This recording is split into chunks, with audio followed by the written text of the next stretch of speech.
Hello everyone, welcome to Assam Prelims Concurrent Session. আজি বহুত বেছি ইম্পৰ্টেণ্ট টপিক লৈ আহিছোঁ। তিনিটা টপিক আছে, বাট তিনিটা বহুত বেছি ইম্পৰ্টেণ্ট হয়। অ'কে, বন্ধ কৰি দিয়া। তো ইয়াত দিছে যে first geo' politics and golden leave. Geo' politics বুলি ক'ব গ'লে আমাৰ বৰ্তমান মিডিল ইষ্টত যিখন ৱাৰ হৈ আছে, আমি ৱাৰ বুলিয়ে ক'ম। তাৰ লগত আমাৰ অসমৰ চাহপাতৰ কি কানেকশ্যন আছে আমি চাম। US, ইৰাণ, ইজৰাইল ৱাৰত এংগেজ হৈ আছে। অসমৰ চাহপাতৰ কি কানেকশ্যন আমি গোটেইখিনি চাম। লগতে ৱাৰ কিয় হৈছে আমি অলপ চাই যাম। মেইন ফ'কাছ কৰিম আমি অসমৰ টি ইণ্ডাষ্ট্ৰীৰ ওপৰত, ঠিক আছে। নেক্সট যদি আমি চাব যাওঁ, ইয়াত brand Assam goes viral. Brand Assam কি হয় আমি চাম।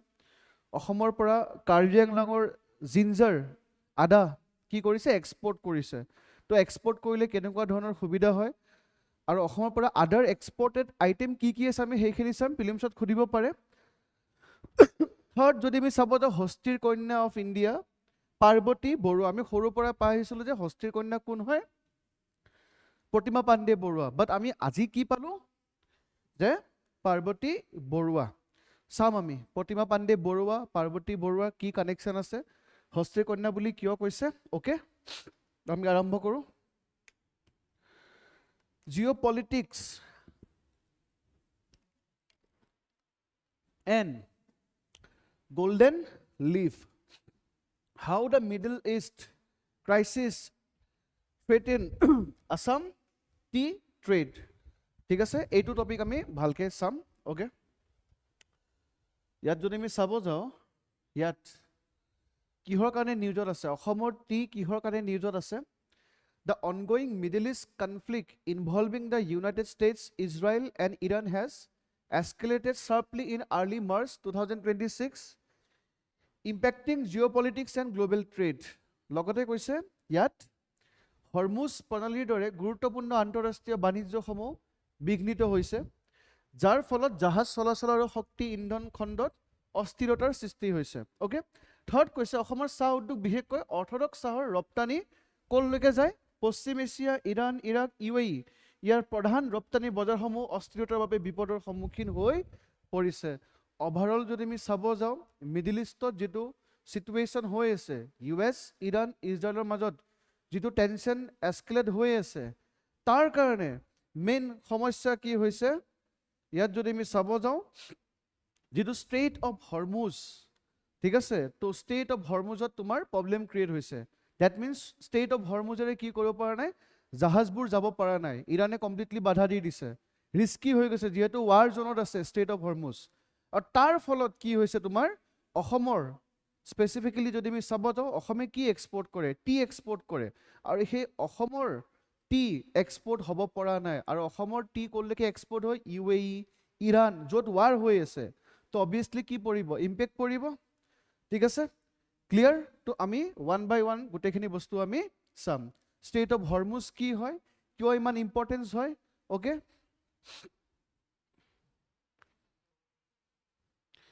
ফাৰ্ষ্ট আমি অলপ ডিছপিউটখিনি চাই লওঁ। অ'কে, ইংলিছ অসমীয়া বোথ আছে। অ'কে, তো ফাৰ্ষ্ট যদি আমি চাব যাওঁ, নিউক্লিয়াৰ ইৰাণ US ইছ্যু। এই ইৰাণ US ইছ্যুৰ কাৰণে আমাৰ অসমত ইম্পেক্ট পৰিছে। কি ইম্পেক্ট পৰিছে, ইৰাণ US ইছ্যুৰ কাৰণে আমাৰ ষ্টেট অফ হৰমুজ কি হৈছে, বন্ধ হৈ গৈছে। ইৰাণৰ ৰেড ৰেভলিউচনাৰী গাৰ্ডে ডাইৰেক্টলি কৈছে, ইৰাণিয়ান ৰেভলিউচনাৰী গাৰ্ডে ডাইৰেক্টলি কৈছে যে আমি ষ্টেট অফ হৰমুজ কমপ্লিটলি বন্ধ কৰি দিছোঁ, ঠিক আছে। তো যিহেতু বন্ধ হৈ গৈছে, তো অসমৰ পৰা টি এক্সপৰ্ট হ'ব পৰা নাই। তো আমি ইয়াত চাই লওঁ যে ডাইৰেক্টলি চোৱা, এতিয়া মই ডিটেইলছততো কৰিব নোৱাৰিম, এতিয়া যিমানখিনি পাৰোঁ মই কৰাই দি আছোঁ, বিকজ আমাৰ মেইন ফ'কাছ হ'ল আছাম চেণ্ট্ৰিক। তো ইয়াত কৈছে যে nuclear dispute, US allies Iran is developing nuclear weapon, Iran claim peaceful nuclear energy use, US sanction weaken Iran economy. প্ৰথম কথা হ'ল পাৰমাণৱিক বিবাদ, নিউক্লিয়াৰ ডিছপিউটৰ কথা কৈছে। প্ৰথম যিটো আমাৰ ডিছপিউটৰ কথা কৈছে। অ'কে, ইয়াত আমেৰিকাই অভিযোগ কৰিছে যে ইৰাণে কি ডেভেলপ কৰি আছে, নিউক্লিয়াৰ ৱেপন ডেভেলপ কৰি আছে। ইৰাণে কৈছে যে আমি নিউক্লিয়াৰ ৱেপন ডেভেলপ কৰা নাই, আমি পিচফুল পাৰ্পাছৰ কাৰণে আমি নিউক্লিয়াৰ ৰিয়েক্টৰসমূহ কি কৰি আছোঁ, আমি এনৰিচ কৰি আছোঁ, ঠিক আছে। তো এতিয়া এই ইস্যুটোৰ কাৰণে মেইনলি ইস্যুটোৰ কাৰণে নিউক্লিয়াৰ ইস্যুটোৰ কাৰণে কি হৈছে তোমাৰ ইৰাণ আৰু ইউএছৰ মাজত ক্লেশ হৈছে যদি আমি চাব যাওঁ ইয়াত যদি আমি চাব যাওঁ মই শৰ্টলি বস্তুখিনি বুজাই আছো মোৰ আইআৰৰ ক্লাছ হয় তোমালোকে জানা সবে আইআৰৰ ক্লাছত মই নেক্সট টপিকটোত মই ভালকে বুজাই দিম গোটেইখিনি এতিয়া এছাম চেন্ট্ৰিক যেহেতু টপিক চলি আছে যিমানখিনি পাৰো মই বুজাই দিব চেষ্টা কৰিম ওকে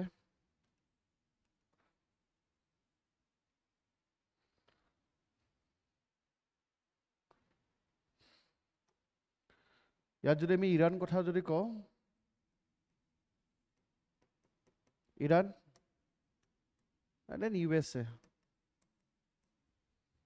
ইৰাণ এণ্ড USA বৰ্তমান যেটো কনফ্লিক্ট হৈ আছে ওকে ইহঁতৰ লগত ভাল ৰিলেশ্যন আছিলে যেতিয়া তোমাৰ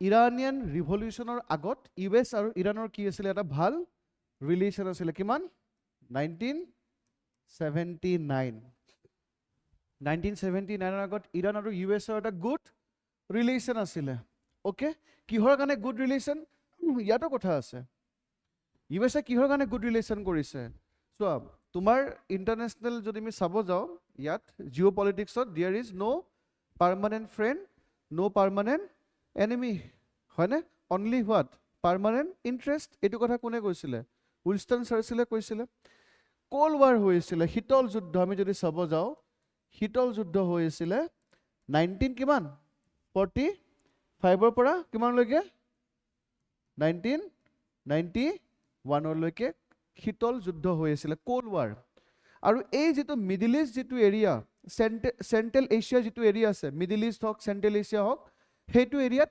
ৰাছিয়াৰ ইনফ্লুৱেঞ্চ আছিলে ৰাছিয়াই ডমিনেট কৰিছিলে সেইটো এৰিয়াত আৰু সেই এৰিয়াটো যদি আমি চাব যাওঁ খাৰুৱা তেল গেছৰ কাৰণে বহুত বেছি ইম্পৰ্টেণ্ট এৰিয়া হয় বেছিভাগ ৰিজাৰ্ভ তাতে আছে ক'ব গ'লে ইৰাণ আৰু তোমাৰ ৰাছিয়া লগ লাগি 40 to 45% কি কৰে তেল ৰিজাৰ্ভ তাহাঁতৰ লগত আছে তেল মিন্স নেচনেল গেছ ৰিজাৰ্ভ তাহাঁতৰ লগত আছে তো এই যেটো সেন্ট্ৰেল এছিয়া যেটো এৰিয়া হয় প্লাস আৰু তোমাৰ যেটো মিডল ইষ্টৰ যেটো এৰিয়া হয় তাত কাৰ ইনফ্লুৱেঞ্চ আছিলে ইউএছএছআৰৰ আছিলে ঠিক আছে cold war between USA versus USSR তো ইউএছএছআৰ ইনফ্লুৱেঞ্চ আছিলে এই মিডল ইষ্ট এৰিয়াটোত ইৰাণ মিডল ইষ্টত আহিব ওকে তো এই এৰিয়াটোত ইনফ্লুৱেঞ্চ কোনে বিচাৰিছিলে ইউএছএ ঠিক আছে তো ইউএছএ এই মিডল ইষ্ট আৰু সেন্ট্ৰেল এছিয়া এৰিয়াটো কন্ট্ৰোল কৰিব বিচাৰিছিল তো সেই কাৰণে ইউএছএ কাৰ লগত হাত মিলাইছিলে ইৰাণৰ লগত হাত মিলাইছিলে কোল্ড ৱাৰৰ টাইমত ঠিক আছে বাট মই ক'লো না 1979 আগত গুড ৰিলেশ্যন আছিলে কোল্ড ৱাৰৰ সময়ছোৱাত যদি আমি চাব যাওঁ বাট 1979 কি হ'ল তোমাৰ তাত ৰিভলিউচন হ'ল ইৰানিয়ান ৰিভলিউচন বুলি আমি কওঁ ঠিক আছে য'ত ইছলামিক ৰিভলিউচন হ'ল আৰু ইছলামিক ৰিভলিউচন হোৱাৰ পিছত আফটাৰ ৰিভলিউচন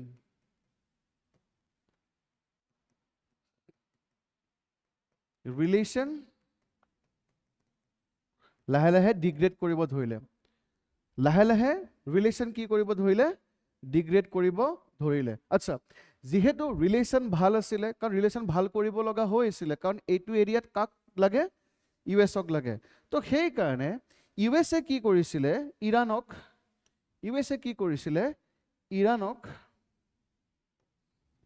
ইৰাণক কি দিছিলে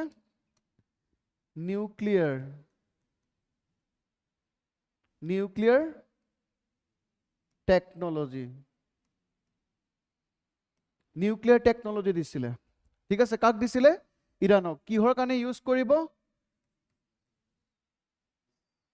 পিসফুল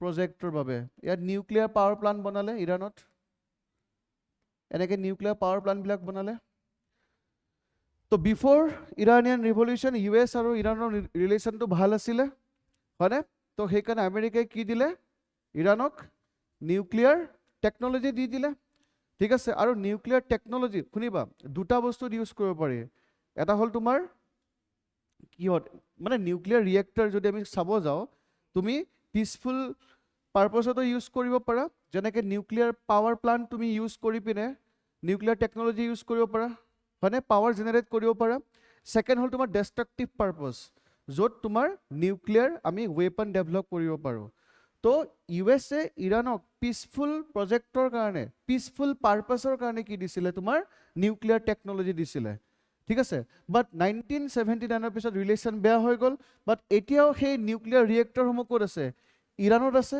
আৰু ইৰাণত কি কৰি আছে সেই নিউক্লিয়াৰ ৰিয়েক্টৰসমূহ তাহাঁতে পাৱাৰ প্লান্টত ইউজ কৰি নিউক্লিয়াৰ প্ৰজেক্টসমূহ চলাই আছে এতিয়া যদি আমি চাব যাওঁ 1979 পিছত এতিয়া ইউএসএ কৈছে ইৰাণক কৈছে তাহাঁতে কৈছে ইৰাণক যে ইৰাণে এই যিটো পিসফুল পাৰপাছ যিটো আছিলে ঠিক আছে তো তাহাঁতে এতিয়া ইয়াত কি ডেভেলপ কৰি আছে বুলি কৈছে নিউক্লিয়াৰ ৱেপন ডেভেলপ কৰি আছে বুলি কৈছে মানে যিটো নিউক্লিয়াৰ ৰিয়েক্টৰ লাইক কি আছে নিউক্লিয়াৰ ৰিয়েক্টৰ ইউৰেনিয়াম তুমি ইউৰেনিয়াম যিমানে এনৰিচ কৰিবা সমৃদ্ধিকৰণ কৰিবা ঠিক আছে তো যিমানে বেছিকৈ কৰিবা সেইটো লাষ্টত গৈ তুমি কি কৰিব পাৰা নিউক্লিয়াৰ ৱেপন ইউজ কৰিব পাৰা তো ইউএসএ ক্লেইম কৰি আছে আমি যিবোৰ নিউক্লিয়াৰ টেকনলজি দিছিলোঁ যিবোৰ নিউক্লিয়াৰ পাৱাৰ প্লান্ট বহাইছে সেইসমূহ কি কৰিছে তোমাৰ বৰ্তমান ইৰাণে সেইবোৰ নিউক্লিয়াৰ ৱেপন ডেভেলপ কৰি আছে ইউএসএ কিয় তেনেকৈ কৈছে বিকজ এটা এজেঞ্চি আছে international IAEA international atomic energy agency ক'ত আছে কেপিটেল কমেণ্ট কৰি জনাবা কেপিটেল ক'ত আছে IAEA international atomic energy agency তাহাঁতে কি কৰে ছাৰ্ভিলেঞ্চ কৰে যিমানসমূহ কাণ্ট্ৰি আছে সেই কাণ্ট্ৰিসমূহত যিমানসমূহ নিউক্লিয়াৰ ৰিয়েক্টৰ আছে সেইসমূহ কি কৰে নিউক্লিয়াৰ পাৱাৰ প্লান্টসমূহ তাহাঁতে ছাৰ্ভিলেঞ্চ কৰে যে সেই নিউক্লিয়াৰ টেকনলজি তাহাঁতে পিসফুল পাৰপাছত ইউজ কৰিছে নে ডেষ্ট্ৰাকটিভ পাৰপাছত ইউজ কৰিছে ডেষ্ট্ৰাকটিভ পাৰপাছ মানে যদি আমি চাব যাওঁ নিউক্লিয়াৰ ৱেপন তো IAEA ৰিপৰ্ট দিছিলে বাই 2011-12 যে ইৰাণত যেতিয়া তাহাঁতে ছাৰ্ভিলেঞ্চ কৰিব গ'ল নিউক্লিয়াৰ পাৱাৰ প্লান্টত ইৰাণে ফুল এক্সেছ নিদিলে ডেট মিনছ তাহাঁতে কি কৰি আছে সেই নিউক্লিয়াৰ ৰিয়েক্টৰসমূহ কি কৰি আছে নিউক্লিয়াৰ ৱেপন বনাবৰ কাৰণে ইউজ কৰি আছে ঠিক আছে তো ইউএসএ তাৰ এগেইনষ্টত কি কৰিলে বাই দ্য ইয়াৰ অফ 2012 টেনশ্যন লগাই দিলে চেনশ্যন লগাই দিয়াৰ লগে লগে ইৰাণৰ তেল বাকী কাণ্ট্ৰিসমূহে কিনিব নোৱাৰা হৈ গ'ল ঠিক আছে ইৰাণত তোমাৰ ইকনমিক ক্ৰাইচিছ হৈ গ'ল ইৰাণত তোমাৰ ইনফ্লেশ্যন হ'ল বস্তুৰ দাম বাঢ়িলে ইৰাণ খুব প্ৰেছাৰত আহিলে প্ৰেছাৰত আহি ফাইনেলি 2015 এটা এগ্ৰিমেণ্ট কৰিলে যাক আমি P51 বুলি কওঁ পাৰ্মানেণ্ট 5 নেশ্যন আছিলে লগতে জাৰ্মানীও আছিলে সিহঁতে কি কৰিলে ইৰাণৰ লগত এটা ডিল কৰিলে কি ডিল কৰিলে যে ইৰাণে ইণ্টাৰনেশ্যনেল এটমিক এনাৰ্জি এজেঞ্চিক কমপ্লিট ছাৰ্ভিলেঞ্চ কৰিবৰ কাৰণে তাহাঁতে এক্সেছ দি দিব ঠিক আছে আৰু ইৰাণৰ পৰা চেনশ্যনবিলাক কি কৰি দিব আমেৰিকাই গুচাই দিব ঠিক আছে আৰু এই ডিলটোৰ টাইমত কোন আছিলে তোমাৰ US প্ৰেচিডেণ্ট আছিলে Barack Obama then finally 2018 Trump আহিব আৰু ট্ৰাম্প আহি কি কৰিব এই যিটো ডিল আছিলে P5+1 এই ডিলটো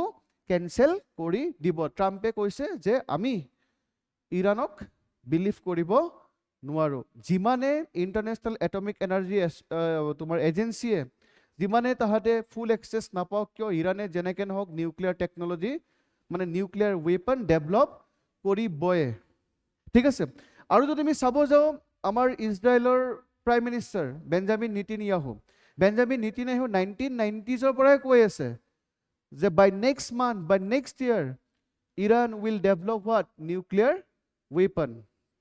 ঠিক আছে আমেৰিকা হওক ইজৰাইল হওক P5 কাণ্ট্ৰি হওক তাহাঁতে নিবিচাৰে যে কোনো কাণ্ট্ৰিয়ে নিউক্লিয়াৰ ৱেপন ডেভেলপ কৰাটো ঠিক আছে অ'কে ফাইন তো এইটো হ'ল তোমাৰ main issue between US and what Iran okay ইয়াত যদি আমি চাব যাওঁ এইখিনি কথাই দিয়া আছে ইয়াত অ'কে দেন ইকনমিক চেনচন মই অলৰেডি ক'লোঁ যে ইকনমিক চেনচন লগাইছে কাৰ ওপৰত ইৰাণৰ ওপৰত ইকনমিক চেনচন লগাইছে নেক্সট ষ্ট্ৰেটেজিক ৰুট যদি আমি চাব যাওঁ ঠিক আছে এইটো ৰুট যদি আমি চাব যাওঁ এইটো ৰুট অ'কে যাক আমি কি বুলি কওঁ ষ্ট্ৰেইট অফ হৰমুজ এই ৰুটটো ডাইৰেক্ট ইৰাণে কণ্ট্ৰল কৰে দেখিছানে ইৰাণৰ বৰ্ডাৰ শ্বেয়াৰ কৰি আছে তো এই ৰুটটো কমপ্লিটলি এতিয়া ৱাৰ জোন হৈ গৈছে আৰু মেক্সিমাম 20% যদি আমি চাব যাওঁ এৰাউণ্ড 20% অফ ৱৰ্ল্ড অইল এইটো ৰাস্তাৰে যায় ঠিক আছে নট অনলি অইল আদাৰ গুডছ অলছো যেনেকৈ আমাৰ অসমৰ চাহপাত ইম্পেক্ট পৰিছে নাই এতিয়া অসম ইয়াত এক্সপৰ্ট কৰিব পাৰিব নোৱাৰে ঠিক আছে অ'কে ক্লিয়াৰ অ'কে নেক্সট যদি আমি চাব যাওঁ ইজৰাইলে সোমাইছে বম্বিংটো কৰি আছে ইজৰাইলে এনিমি ফ্ৰেণ্ড বুলি ক'ব গ'লে ইৰাণে কেতিয়াও ইজৰাইলক নামানে মই নেক্সট তোমাৰ ৱেটনেছডে মোৰ ইণ্টাৰনেশ্যনেল ৰিলেশ্যন ক্লাছ আছে মই তাত ভালকৈ বুজাই দিম ইৰাণ আৰু ইজৰাইলৰ ইছ্যুটো একজেক্টলি কি হয় বাট এতিয়া ফৰ দ্য টাইম বিং তোমালোকে জানি থৈ দিয়া যে ইজৰাইল যেতিয়া জন্ম হৈছিলে 1948ত আৰবিয়ান দেশসমূহে কি কৰিছিলে এটেক কৰিছিলে আৰু ইজৰাইলক as a full fledged country হিচাপে কেতিয়াও ইৰাণে মানা নাছিলে বিগেষ্ট থ্ৰেট বুলি কৈছে ইজৰাইলৰ বিগেষ্ট থ্ৰেট কোন হয় ইৰাণ বাট ৰিচেণ্টলি ইজৰাইলে ইৰাণক বাদ দি আৰু এখন কাণ্ট্ৰিক বিগেষ্ট থ্ৰেট বুলি কৈছে কাৰ ইজৰাইলৰ সেইটো কমেণ্ট কৰি জনাবা কোন হয় যিয়ে নহওক ইজৰাইলৰ এক্সিষ্টেঞ্চ কেতিয়াও নামানে কোনে ইৰাণে সেইকাৰণে ইৰাণৰ লগত এনিমি অ'কে প্লাছ যদি আমি চাব যাওঁ ইয়াত ইজৰাইলে ছিকিউৰিটি থ্ৰেট বুলি ভাবে কাক ইৰাণক মিডিল ইষ্টত কাৰণ ইজৰাইলৰ ক'ত আছে মিডিল ইষ্টত আছে অ'কে নেক্সট আমি যদি চাব যাওঁ ইয়াত ইজৰাইলৰ মেইন ইছ্যু আছে কাৰ লগত পেলেষ্টিন এতিয়া পেলেষ্টিন বুলি কোৱাৰ লগে লগে ইয়াত দুটা জেগা আছে পেলেষ্টিন বুলি কোৱাৰ লগে লগে ইয়াত দুটা জেগা আছে ইয়াত এইখিনি ক'ব তোমাৰ ৱেষ্ট বেংক ইয়াত কোনো ইছ্যু নাই বাট ইয়াত গাজা বুলি এটা এৰিয়া আছে গাজা এই দুটা লগ লাগি কি হয় তোমাৰ পেলেষ্টিন এই গাজাত মিলিটেণ্ট অৰ্গেনাইজেশ্যন এটা আছে যাক আমি হামাজ বুলি কওঁ ৰিচেণ্টলি হামাজে ইজৰাইলত কি কৰিছে এটেক কৰিছে ইজৰাইলৰ নাগৰিক তাহাঁতে হোষ্টেজ বনাই থৈ দিছে তাৰ এগেইনষ্টত ইজৰাইলে কি কৰিছে গাজাত কি কৰিছে এয়াৰ ষ্ট্ৰাইক কৰিছে তো গাজাত যিটো মিলিটেৰী অৰ্গেনাইজেশ্যন আছে হামাজ এই হামাজক ফাণ্ডিং কোনে কৰে বুলি কৈছে ইৰাণ নট অনলি হামাজ লগতে যিমানখিনি তোমাৰ আছে হিজবুল্লাহ এইটো এটা মিলিটেৰী অৰ্গেনাইজেশ্যন হয় ইজৰাইলৰ এগেইনষ্টত কাম কৰে দেন তোমাৰ হুথি ৰিবেল বুলি কয় হুথি ৰিবেল য়েমেনত আছে য়েমেন ঠিক আছে য়েমেনত তোমাৰ হুথি ৰিবেল যিমানবিলাক মিডিল ইষ্টত ৰিবেল গ্ৰুপ আছে সেইবোৰ গ্ৰুপ ইজৰাইল আৰু US এগেইনষ্টত আৰু সেই গ্ৰুপবিলাকক ইনডাইৰেক্টলি কোনে কণ্ট্ৰল কৰে ইৰাণ তো সেইকাৰণে তোমাৰ ইৰাণ আৰু ইজৰাইলৰ মাজত ইছ্যু বুলি আমি ক'ব পাৰোঁ অ'কে ঠিক আছে ক্লিয়াৰ ফাইন এতিয়া যদি আমি চাব যাওঁ ইয়াত ষ্টেট অফ হৰমুজ কাৰণ আমাৰ টপিকটো ওলাইছে ইয়াত কাৰণ ষ্টেট অফ হৰমুজৰ পৰা তোমাৰ 20% LNG ট্ৰেড হয় ঠিক আছে অ'কে 30% গ্ল'বেল চি বৰ্ণ অইল ট্ৰেড হয় এতিয়া এই ষ্টেট অফ হৰমুজেৰে তোমাৰ ক'ত যাব ইউৰোপ এণ্ড দেন এছিয়া তো ইণ্ডিয়াৰ পৰা যিমান এক্সপৰ্ট ইম্পৰ্ট কৰিব লাগে to UAE Oman Iran Iraq Saudi Arabia চব এইটো ষ্ট্ৰেটৰ মাজেৰে যায় আৰু ৱাৰ হৈ আছে ইয়াত ইৰাণত তো ইৰাণে ডাইৰেক্টলি কৈছে যে পাৰ্চিয়ান গাল্ফ আৰু ষ্টেট অফ হৰমুজ তাহাঁতে কি কৰিব ব্লক কৰিব অলৰেডি 1000খন তোমাৰ ইয়াত ব্লক হৈ আছে অনলি 15 নে 16খনে পাৰ হৈছে এতিয়ালৈকে 2 দিনত ঠিক আছে তো ইয়াৰ ফলত আমাৰ অসমৰ যিটো টি অৰ্থডক্স টি ইয়ালৈকে কি হ'ব পৰা নাই এক্সপৰ্ট হ'ব পৰা নাই okay how does it impact Assam T তো আমি বেছি ৱাৰৰ পিনে নাযাওঁ যিহেতু IR ক্লাছ নহয় আমি এতিয়া চাম অসমত কেনেকৈ ইম্পেক্ট পৰিব মুখ্য ৰপ্তানি বজাৰত ব্যাঘাত ইৰাণে বৃহৎ পৰিমাণৰ অৰ্থডক্স টি কি কৰে ইম্পৰ্ট কৰে আমি কি কৰোঁ এক্সপৰ্ট কৰোঁ ঠিক আছে যুদ্ধৰ ফলত পে'মেণ্ট হ'ব জানো পে'মেণ্ট নহ'ব জাহাজ পৰিবহণৰ ক্ষেত্ৰতো অনিশ্চয়তাই দেখা দিছে তো পে'মেণ্টত ডিলেড হ'ব যিবোৰ জাহাজ অলৰেডি গৈছে সিহঁতে ইৰাণ যাব পাৰিবনে নাই, তো বিভিন্ন ধৰণৰ প্ৰব্লেমৰ সৃষ্টি হৈছে ইয়াত। বাণিজ্য পথৰ বিপদংশা, ঠিক আছে, ইয়াত যদি আমি চাব যাওঁ, ইয়াত কৈছে ট্ৰেড ৰুট ৰিস্ক, যিটো ৰুট আছে, প্ৰথম কথা তোমাৰ ইয়াত এয়াৰ স্পেচ বন্ধ হৈ গৈছে। ছেকেণ্ড কথা তোমাৰ বহুত বেছি কি হৈছে, ইঞ্চুৰেঞ্চ কষ্টটো বাঢ়ি গৈছে। তুমি যেতিয়া এক্সপৰ্ট কৰিবা ন, সেই সামগ্ৰীসমূহ ইঞ্চুৰেঞ্চ কৰিব লাগে, সেই ইঞ্চুৰেঞ্চ কষ্টটো কি হৈ গৈছে, বহুত বেছি বাঢ়ি গৈছে। ইঞ্চুৰেঞ্চ কষ্টটো যদি বাঢ়ে, অসমৰ টিৰ দামটোও বাঢ়িব, দামটো বাঢ়িলে মানুহে নিকিনিব, নিকিনিলে কি হ'ব, তোমাৰ চাহিদা বৃদ্ধি নহ'ব। চাহিদা যদি বৃদ্ধি নহয়, তেতিয়াহ'লে তোমাৰ প্ৰডাকশ্যন হ'ব জানো, নহয়। অ'কে, ঠিক আছে। ডেইলি ইন এক্সপৰ্ট কনচাইনমেণ্ট, তো এক্সপৰ্ট কৰোঁতে যিমানখিনি খৰচ হয় সেইখিনি বস্তু বাঢ়ি যোৱা বুলি আমি ক'ব পাৰোঁ, বা পলম হৈছে বুলি আমি ক'ব পাৰোঁ। লগতে মূল্যৰ ওপৰত প্ৰভাৱ, যদি ৰপ্তানি হ্ৰাস হয়, ঘৰুৱা বজাৰত চাহৰ ৰাহি হ'ব, ইয়াৰ ফলত নিলাম কেন্দ্ৰত চাহৰ মূল্য কমিব পাৰে। এইটো বুজি পাইছেনে কি কৈছে? আমাৰ অসমত যিখিনি চাহ আছে ন, সেইখিনি অলৰেডি আমি ক'ত পঠাওঁ, আমি নিজে কনজিউম কৰোঁ, আৰু আমি ইৰাণত পঠাই দিওঁ, বা মিডিল ইষ্টৰ কাণ্ট্ৰিসমূহত পঠাওঁ, বা আমি ইউৰোপত পঠাওঁ। এতিয়া ৱাৰৰ কাৰণে সেই চাহপাতসমূহ যাব পৰা নাই, তো অসমত এভেইলেবিলিটি বাঢ়িবনে নাই? আৰু চব বস্তু ডিপেণ্ড কৰে ডিমাণ্ড এণ্ড ছাপ্লাই। ছাপ্লাই যিমান কম থাকিব সিমানে ডিমাণ্ড বাঢ়িব, হয়নে? এতিয়া আমাৰ অসমৰ মাৰ্কেটত ছাপ্লাই বাঢ়ি যাবনে নাই? কাৰণ আমি আগতে ছাপ্লাইবিলাক ক'ত পঠাই দিছিলোঁ, ইৰাণলৈকে পঠাই দিছিলোঁ। এতিয়া ইৰাণত তোমাৰ ৱাৰ হোৱাৰ কাৰণে যাব নোৱাৰে, গোটেই ষ্টকসমূহ ক'ত আছে, অসমতে আছে। তো ছাপ্লাই যদি বহুত বেছি আছে, তেতিয়াহ'লে ডিমাণ্ড অবভিয়াছলি কমিব, আৰু ডিমাণ্ড কমিলে কি কমিব, দাম কমিব। বস্তু এটাৰ দাম কেতিয়া বাঢ়িব, যেতিয়া বস্তুটোৰ চাহিদা বৃদ্ধি পাব, ডেট মিনছ ডিমাণ্ড বৃদ্ধি পাব। আৰু চাহিদা কেনেকৈ বৃদ্ধি পায়, চাহিদা বিভিন্ন ধৰণে বৃদ্ধি পায়। তাৰ ভিতৰত এটা ৰিজন আছে, যেতিয়া সেই বস্তুটোৰ কি কমিব, ছাপ্লাই কমিব, যোগান যেতিয়া কমিব। বাট আমি যিহেতু এক্সপৰ্ট কৰিব নোৱাৰোঁ, এতিয়া চাহপাতৰ যোগান বহুত বেছি অসমত বাঢ়ি যাব, আৰু যেতিয়া নিলাম কেন্দ্ৰলৈকে যাব, এভেইলেবিলিটি অফ টি হৈ যাব, তো অবভিয়াছলি ডিমাণ্ড কি হ'ব, কমিব, ডিমাণ্ড কমিলে দাম কমিব। অ'কে, ঠিক আছে। পুনৰ ৰপ্তানি কেন্দ্ৰ হিচাপে ডুবাই, ইৰাণলৈ কৰা বহুতো ৰপ্তানি সংযুক্ত আৰৱ এমিৰেটলৈ পঠোৱা হয়, ঠিক আছে। সংঘাতৰ ফলত এই পুৰণি ৰপ্তানি শৃংখলাবোৰ ৰি এক্সপৰ্ট চেইন প্ৰভাৱিত হ'ব। আমি কি কৰোঁ, চাহপাতসমূহ ডুবাইলৈকে পঠাওঁ, ডুবাইৰ পৰা আমি ইৰাণলৈকে পঠাওঁ। যিহেতু ডুবাইও তোমাৰ ৱাৰ জ'নত সোমাই গৈছে, তো কমপ্লিট ডুবাই, ইৰাণ, গোটেই মিডিল ইষ্টত আমাৰ অসমৰ চাহ এক্সপৰ্ট কি হৈ যাব, বন্ধ হৈ যাব। আমি কেপ অফ গুড হোপ হৈ আমি যাব লাগিব, ইউৰোপ হৈ মিডিল ইষ্টত সোমাব লাগিব, UAE সোমাব লাগিব, বেলেগ অপশ্যন নাই। হা বেছি লাগিব, টাইম কনজিউমিং হয়, কষ্টটো বেছি হৈ যাব, ঠিক আছে। About the tea industry of Assam, ইয়াৰ পৰা আমাৰ APSCৰ কাৰণে ইম্পৰ্টেণ্ট আমি চাব পাৰোঁ টি ইণ্ডাষ্ট্ৰি। মেইন ফ'কাছ এইটো হয় দেই, ৱাৰৰ ফ'কাছ মই বেছি কৰা নাই। ৱাৰৰ ফ'কাছ কৰি মই বুধবাৰে, যিটো মোৰ মৰ্ণিং 8:30 ছেশ্যন হয়, অ'কে। ইয়াত যদি আমি চাব যাওঁ, টি ডিছকভাৰ হৈছিলে 1823-ত, ঠিক আছে। দেন তোমাৰ ফাৰ্ষ্ট গাৰ্ডেন চাবুৱা, মই অলৰেডি কৰাইছোঁ এইবিলাক, যদি মোৰ ছেশ্যন ৰেগুলাৰ চাই আছা, মই নৱেম্বৰ 7 তাৰিখৰ পৰা কৰাই আছিলোঁ ছেশ্যন।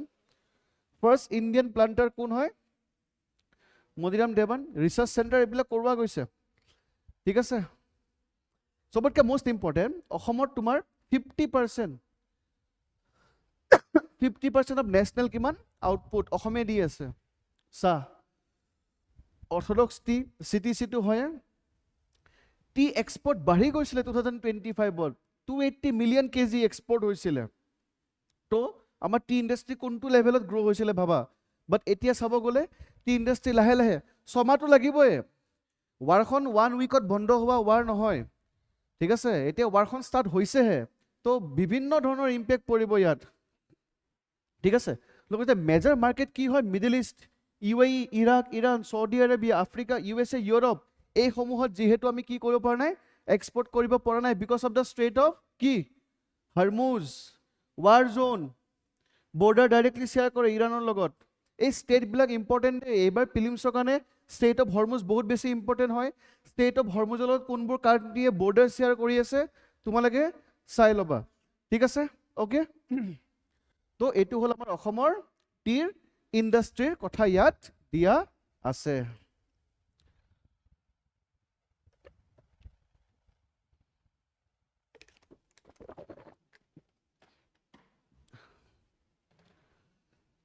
গোটেইখিনি ইনফৰমেশ্যন দিয়া আছে, তোমালোকে PDF খন ডাউনলোড কৰি চাব পাৰিবা ক'ত কেনেকৈ কি হৈছে। অ'কে, ষ্টেট অফ হৰমুজ যিহেতু তোমাৰ কনফ্লিক্টেড হৈ আছে এৰিয়াটো, ইজৰাইলে এয়াৰ ষ্ট্ৰাইক কৰিছে। অ'কে, দেন তোমাৰ টি কেনেকৈ এক্সপৰ্ট হয় এই গোটেইখিনি চাবা। এয়াৰ স্পেচ ক্ল'জ হৈ গৈছে, ঠিক আছে। এক্সপৰ্ট লাহে লাহে লাহে কি হৈছে, কমি গৈছে ইয়াত। এক্সপৰ্ট ৰুট যদি আমি চাব যাওঁ, ইণ্ডিয়াৰ পৰা ইৰাণ যাব, ইৰাণৰ পৰা ক'ত যাব, UAE যাব। এতিয়া ইৰাণতে যাব পৰা নাই, UAE ডাইৰেক্ট নাযায়, ইৰাণৰ পৰা যাব, ঠিক আছে। এই চেইনটো বন্ধ হৈ গৈছে।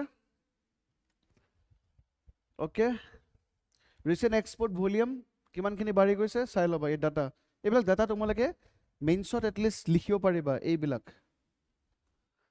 অ'কে, MCQs দিয়া আছে, কৰিবা MCQsখিনি কৰিবা। দুটা MCQs দিয়া আছে, MCQsখিনি কৰিবা। Okay, next topic, brand Assam goes global, CM health GI tag Karbi Anglong exported to London. ভাগ্য ভাল, লণ্ডনলৈকে এক্সপৰ্ট কৰিছোঁ। যদি UAE বা মিডিল ইষ্টৰ কাণ্ট্ৰিলৈকে যদি এক্সপৰ্ট কৰিলোঁ হয়, তেতিয়াহ'লে এইটোও ইম্পেক্ট পৰিলোঁ হয়। এইটো এতিয়া ইম্পেক্ট নপৰে, ঠিক আছে।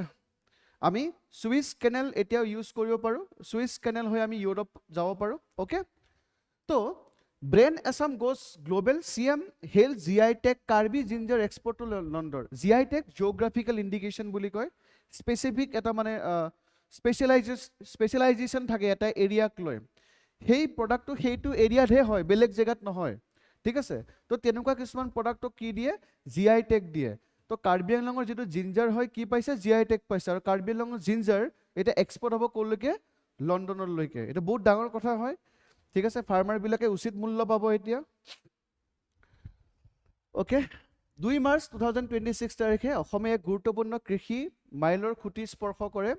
সেইদিনা অসমৰ পৰা প্ৰথমবাৰৰ বাবে 1.2 মেট্ৰিক টন ভৌগোলিক সূচাংক GI টেক দেই, GI টেক সেইটো অকল কাৰ্বি আংলঙতহে পোৱা যায়, বেলেগত নাপায়। যেনেকৈ আমাৰ তেজপুৰৰ লিচি, অসমৰ জহা চাউল, এইবিলাক GI টেক প্ৰাপ্ত কাৰ্বি আংলং আদাৰ এক পৰীক্ষামূলক ৰপ্তানি সামগ্ৰী লণ্ডনলৈ প্ৰেৰণ কৰা হয়। যিহেতু এক্সপৰ্টেড আইটেম কি কৰা হয়, পৰীক্ষা কৰা হয়, তাৰপিছতহে পঠোৱা হয়, ঠিক আছে। তো পৰীক্ষা কৰি মেলি কি কৰে, পঠাই দিয়ে। তো মুখ্য সহায়কসমূহ কোন হয়, এই ডিপাৰ্টমেণ্টসমূহ কেতিয়াবা আহিব পাৰে এক্সামত, চাই ল'বা, ঠিক আছে। এই ডিপাৰ্টমেণ্টসমূহ, ঠিক আছে। Agriculture and process food product export development authority, ইহঁতে হেল্প কৰিছে। তাৰ লগত কোলাবৰেশ্যন কৰিছে with Assam agriculture department and next on foods private limited. তো ইহঁতে লগ লাগি মেলি কাৰ্বি আংলঙৰ যিটো জিঞ্জাৰ আছে, যিটো ইউনিক হয় টেষ্টত, সেইটো ক'লৈকে এক্সপৰ্ট কৰিব গৈছে, London. Okay, unique selling preposition যদি আমি চাব যাওঁ, ইয়াত GI টেক 2015 পাইছে। কাৰ্বি আংলঙৰ জিঞ্জাৰ প্ৰিলিমছত কুৱেশ্যন সুধিব পাৰে। ইণ্টাৰনেশ্যনেলি ভেলিউড ফৰ ইজ ডিষ্টিংটিভ আৰোমা, এটা বেলেগ এটা সুগন্ধি আছে। হাইলি ডিজাৰেবল ফাইবাৰ কণ্টেণ্ট, যিটো ফাইবাৰ কণ্টেণ্ট হয় ন, ল' হয়, বাট যিখিনি আছে হাইলি ডিজাৰেবল হয়। উডি যিটো তোমাৰ ফ্লেভাৰ ন, সেই ফ্লেভাৰটো অলপ কম হয়, উডি ফ্লেভাৰটো। ষ্ট্ৰং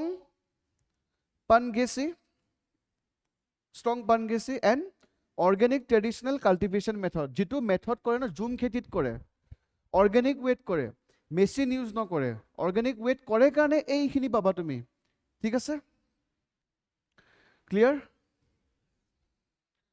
উন্নত মানৰ ফাইবাৰৰ কথা কৈছে, তীব্ৰ জ্বলা গুণ আৰু পৰম্পৰাগত জৈৱিক কৃষি পদ্ধতিৰে কৰে, অৰ্গেনিক ৱেট কৰে, সেইকাৰণে বাহিৰত ডিমাণ্ড বেছি, ঠিক আছে। অৰ্থনৈতিক প্ৰভাৱ কি পৰিব, অবভিয়াছলি ফাৰ্মাৰবিলাক এনকাৰেজ হ'ব ন, এক্সপৰ্ট হৈছে, তো আৰু খেতি কৰিবৰ কাৰণে কি হ'ব, ফাৰ্মাৰ্ছবিলাক এনকাৰেজ হ'ব, ঠিক আছে। ক্লিয়াৰ? তো এনেকৈ অৰিজিন যদি আমি চাব যাওঁ, অৰ্গেনিক ৱেট কৰে, ঠিক আছে। নেক্সট তোমাৰ ইয়াত কি কৰিব, ৰিচাৰ্চ কৰিব, মানুহ আহিব, ঠিক আছে। দেন তোমাৰ ইয়াত থাৰ্ড হ'ব ৰিচাৰ্চ কৰিব, বিভিন্ন ধৰণৰ কোম্পানীবোৰ আহিব। যেনেকৈ ফৰ এক্সাম্পল ইয়াত আমি আপদাৰ কথা ক'ব পাৰোঁ, ইয়াত বহিব, দেন ষ্টেণ্ডাৰ্ডাইজেশ্যন চাব, গোটেই প্ৰচেছটোত কিবা সাৰ চাৰ মিলোৱা আছে নেকি গোটেইখিনি চাব, দেন তোমাৰ এক্সপৰ্ট কৰিব কাৰ্বি আংলং জিঞ্জাৰ। কাৰ্বি আংলংখনো এটা নাম হ'ব, অসমৰ নাম হ'ব।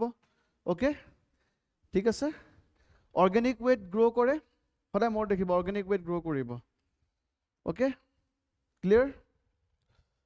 তো এইখিনি এৰিয়াত এই জিঞ্জাৰটো পোৱা যায়, এইটো এৰিয়াত Karbi Anglong, west Karbi Anglong, east Karbi Anglong and some part of North Kasar Hill. Okay.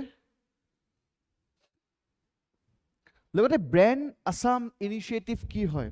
Brand Assam initiative কি হয়? অসম চৰকাৰৰ এক কৌশলগত নীতিগত পদক্ষেপ যাৰ লক্ষ্য কি হৈছে? ৰাজ্যখনৰ উচ্চমানৰ কৃষি, এগ্ৰিকালচাৰ প্ৰডাক্ট, হস্ততাঁত আৰু পৰম্পৰাগত সামগ্ৰীসমূহক বিশ্ব মানচিত্ৰত প্ৰতিষ্ঠা কৰা, মানে অসমৰ চফ্ট পাৱাৰটো আগবঢ়াই লৈ যোৱা। অসমৰ উন্নত মানক তোমাৰ এগ্ৰিকালচাৰ প্ৰডাক্ট, হস্ততাঁত, লগতে যিমানবোৰ পৰম্পৰাগত সামগ্ৰী আছে সেইসমূহক বিশ্ব দৰবাৰত প্ৰতিষ্ঠিত কৰা মেইন লক্ষ্য হৈছে কাৰ?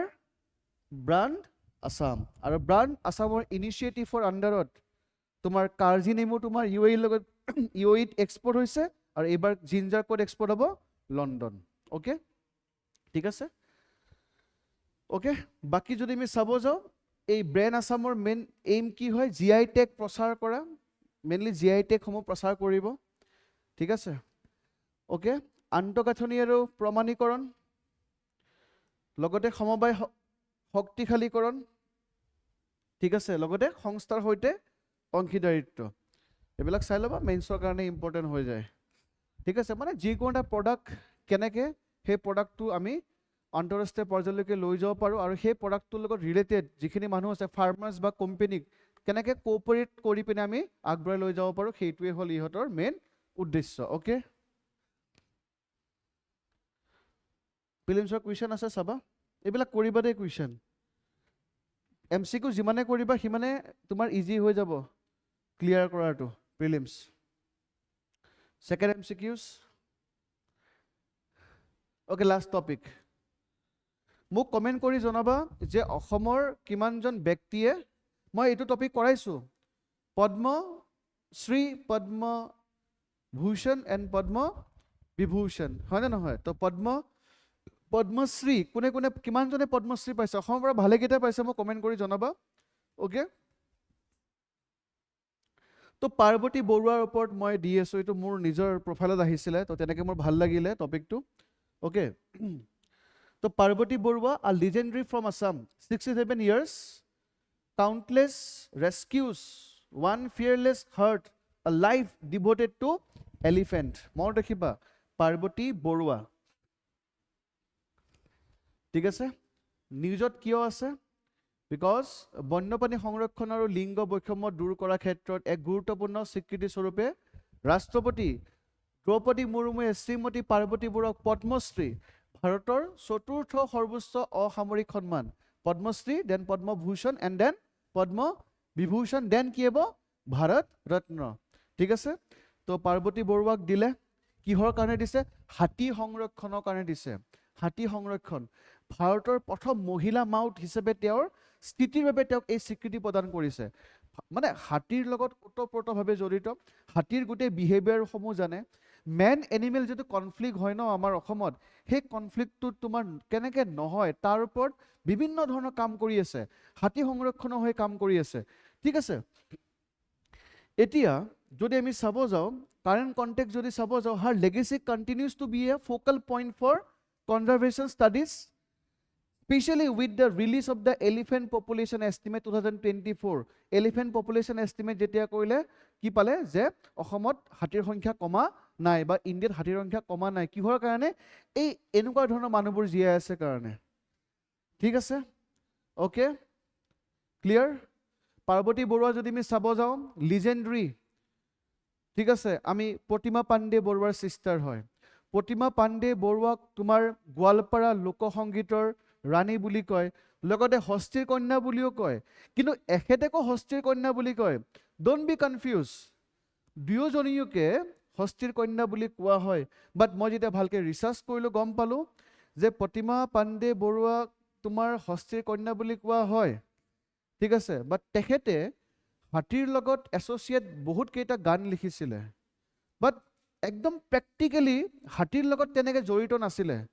বাট যদি আমি চাব যাওঁ পাৰ্বতী বৰুৱা হাতীৰ লগত কি আছিলে, তোমাৰ ক্ল'জলি এছ'চিয়েট আছিলে, ইভেন হাতী ধৰিছিলে। ঠিক আছে, প্ৰতিভা পাণ্ডে বৰুৱা হাতীৰ ওপৰত গান বহুত লিখিছে, বাট যদি প্ৰেক্টিকেলি যদি চাব যাওঁ ফিল্ডত আছিলে কোন, পাৰ্বতী বৰুৱা। সেইকাৰণে দুজনীকে আমি ক'ব পাৰোঁ। ঠিক আছে, হস্তীৰ কন্যা known for the daughter of elephant. She tamed his first wild elephant at the age of 14. 14 বছৰতে কি কৰিছিলে, বনৰীয়া হাতী ধৰিছিলে। ঠিক আছে, অ'কে। যদি আমি চাব যাওঁ ইয়াত হাতীক ধৰিবৰ কাৰণে কি কৰে, কি ইউজ কৰে, ট্ৰেংকুলাইজাৰ ইউজ কৰে ন। ট্ৰেংকুলাইজাৰ ইউজ নকৰাকৈ হাতী ধৰিছিলে। ইমানখিনি হাতীৰ বিহেভিয়াৰৰ ওপৰত কি আছে, নলেজ আছে তেখেতৰ, মানে প্ৰেক্টিকেল ফিল্ডত খুব কাম কৰিছে, সেইকাৰণে হস্তীৰ কন্যা বুলি কয়। অ'কে, লগতে তোমাৰ অসম, পশ্চিমবংগ, কেৰেলাতো ভাল পপুলেশ্যন আছে হাতীৰ, আৰু উত্তৰ প্ৰদেশক ধৰি একাধিক ৰাজ্যত হাতী আৰু মানুহৰ সংঘাতত কি কৰিছে, তেখেতে কাম কৰি আহিছে। অ'কে, তেওঁ IUCN এছিয়ান এলিফেণ্ট স্পেচিয়েলিষ্ট গ্ৰুপৰ এগৰাকী কি হয়, সদস্য হয়। তেখেতে ইমানখিনি বঁটা পাইছে, চাই ল'বা, ইম্পৰ্টেণ্ট হয় কি কি বঁটা পাইছে। অ'কে, প্ৰতিভা পাণ্ডে বৰুৱাৰ ভণ্টি হয়। প্ৰতিভা পাণ্ডে বৰুৱাকো হস্তীৰ কন্যা বুলি কয়, এখেতকো হস্তীৰ কন্যা বুলি কয়। প্ৰতিভা পাণ্ডে বৰুৱা গানৰ কাৰণে হস্তীৰ কন্যা বুলি ক'ব পাৰি, আৰু এখেতে প্ৰেক্টিকেলি কাম কৰিছিলে। ঠিক আছে, অ'কে। কিমান 500 হাতীক ধৰিছে ট্ৰেংকুলাইজাৰ ইউজ নকৰাকৈ। তো কোনটো লেভেলত হাতীৰ ওপৰত নলেজ আছে ভাবা। ফাৰ্ষ্ট ফিমেল মাউড হয়। ঠিক আছে, অ'কে। তো ইয়াত গোটেইখিনি ইনফৰমেশ্যন দিয়া আছে পিক্টোগ্ৰাফিৰ ফৰ্মত, কেনেকৈ কি কৰিছিলে। অ'কে, হাতী ধৰাৰ কিছুমান অল্ড ট্ৰেডিশ্যনেল টেকনিক ইউজ কৰি পিনে ধৰিছিলে। ঠিক আছে, এলিফেণ্ট ষ্টেটিষ্টিক যদি আমি চাব যাওঁ, এলিফেণ্ট পপুলেশ্যন 2024 5828টা আছে। অ'কে, লাহে লাহে বাঢ়িছে, এইসকল ব্যক্তিৰ কাৰণে বাঢ়িছে। ঠিক আছে, আমি যদি চাব যাওঁ আমাৰ আউট অফ 100 82% পপুলেশ্যন, হাতীৰ পপুলেশ্যন তোমাৰ ক'ত গ'ল, 82% হাতীৰ পপুলেশ্যন আমাৰ এলিফেণ্ট ৰিজাৰ্ভত আছে। 82% হাতীৰ পপুলেশ্যন, আৰু 18% ক'ত আছে, আমাৰ এই কনফ্লিক্ট জোনত আছে, য'ত মানুহ আৰু হাতীৰ মাজত কি হয়, কনফ্লিক্ট হয়। 82% ক'ত আছে, তোমাৰ নটিফাইড এলিফেণ্ট ৰিজাৰ্ভত আছে। ইয়াৰ পৰা যেতিয়া ওলাই আহিছে কিমানখিনি পাৰ্চেণ্ট ওলাই আহিছে, 18%। ঠিক আছে, ক্লিয়াৰ। এইখিনি ইম্পৰ্টেণ্ট দেই প্ৰিলিমছৰ কাৰণে। অ'কে, ইয়াত যদি আমি চাব যাওঁ ইনফৰমেশ্যন দিয়া আছে। নেক্সট এলিফেণ্ট ৰিজাৰ্ভ যদি আমি চাব যাওঁ, চিৰাং ৰিপু, এইখিনি বহুত বেছি ইম্পৰ্টেণ্ট। কিমান কিলোমিটাৰ চাবা, 2600 কিলোমিটাৰ। উত্তৰ-বংগ বৃহত্তৰ মানস, ঠিক আছে, নৰ্থ বেংগল গ্ৰেটাৰ মানস এৰিয়াত থাকিব লোকেশ্যন। শোণিতপুৰ, কামেং শোণিতপুৰ, দিহিং পাটকাই পূব দক্ষিণ পাৰ, কাজিৰঙা কাৰ্বি আংলং মধ্য অসম, ধনশিৰি লুংডিং দক্ষিণ পাৰ। 1 2 3 4 5 5খন কি আছে, আমাৰ এলিফেণ্ট ৰিজাৰ্ভ আছে। মাটিকালি দিয়া আছে, ক্ৰনলজি অৰ্ডাৰত সুধিব পাৰে এক্সামত, চাই ল'বা, ক্ৰনলজিকেল অৰ্ডাৰত সুধিব পাৰে। আৰু এইবোৰ গোটেইবোৰ প্ৰজেক্ট এলিফেণ্টৰ আণ্ডাৰত আছে। তোমালোকে মোক কমেণ্ট কৰি জনাবা যে প্ৰজেক্ট এলিফেণ্ট কোনটো চনত ৰিলিজ কৰিছিলে। ঠিক আছে, অ'কে ফাইন, পাই যাবা, এইখন PDF পাই যাবা। নেক্সট এলিফেণ্ট কৰিডৰ, তোমালোকে দেখিছানে কেতিয়াবা, চানডুবি গ'লে দেখিবা এলিফেণ্ট কৰিডৰ, যেনেকৈ তোমাৰ কাজিৰঙাত আছে এলিফেণ্ট কৰিডৰ, তেনেকুৱা অসমত তোমাৰ 150টা কৰিডৰ আছে এলিফেণ্ট কৰিডৰ। কৰিডৰ কিয় বনাব লগা হৈছে, বিকজ অফ দিছ ৰিজন, কাৰণ 18% পপুলেশ্যন ক'ত আছে, ওলাই আহিছে ৰিজাৰ্ভ ফৰেষ্টৰ পৰা, ওলাই আহিছে হাতীৰ পপুলেশ্যন। তো আমি সেইকাৰণে কৰিডৰ বনাব লগা হৈছে। Okay, clear. এক্সাম্পল দিয়া আছে, Kaziranga national park to Karbi Anglong hill, যিটো কৰিডৰ আছে। অ'কে, এলিফেণ্ট ৰিজাৰ্ভবিলাক দিয়া আছে চিৰাং, শোণিতপুৰ, কাৰ্বি আংলং এইটো এৰিয়াত, চৰাইদেউ এৰিয়াত। এইখিনি তোমাৰ কি হয়, এলিফেণ্ট ৰিজাৰ্ভ এণ্ড কি corridor in Assam. Dhansiri Lumding, okay, Dihing Patkai elephant reserve. Okay, তো মেন এনিমেল কনফ্লিক্টৰ ওপৰত দিয়া আছে ইয়াত।